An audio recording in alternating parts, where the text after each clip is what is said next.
Nyarlethotep, the crawling chaos, I am the last.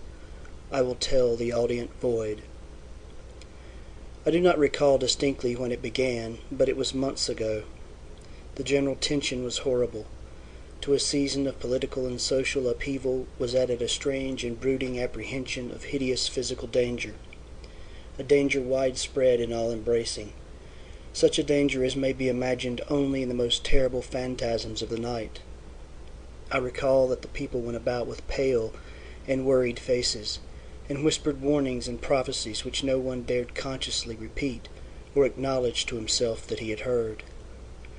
A sense of monstrous guilt was upon the land, and out of the abysses between the stars swept chill currents that made men shiver in dark and lonely places. There was a demoniac alteration in the sequence of the seasons. The autumn heat lingered fearsomely, and everyone felt that the world, and perhaps the universe, had passed from the control of known gods or forces to that of gods or forces which were unknown. And it was then that Nyarlathotep came out of Egypt. Who he was, none could tell, but he was of the old native blood and looked like a pharaoh.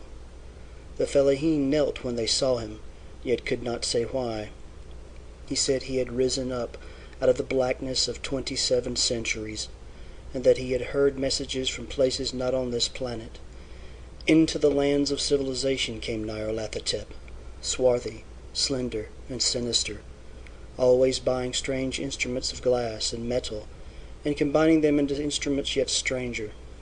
He spoke much of the sciences, of electricity and psychology, and gave exhibitions of power which sent his spectators away speechless, yet which swelled his fame to exceeding magnitude.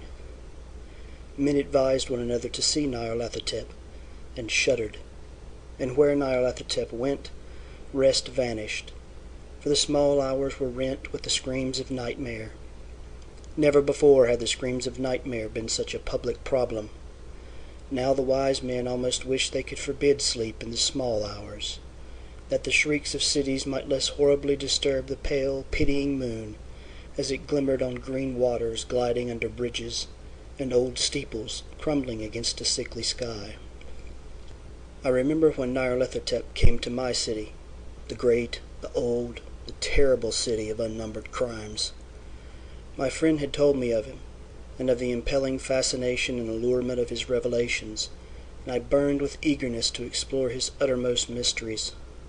My friend said they were horrible and impressive beyond my most fevered imaginings, and what was thrown on a screen in the darkened room prophesied things none but Nyarlathotep dared prophesy, and in the sputter of his sparks there was taken from men that which had never been taken before, yet which shewed only in the eyes. And I heard it hinted abroad that those who knew Nyarlathotep looked on sights which others saw not.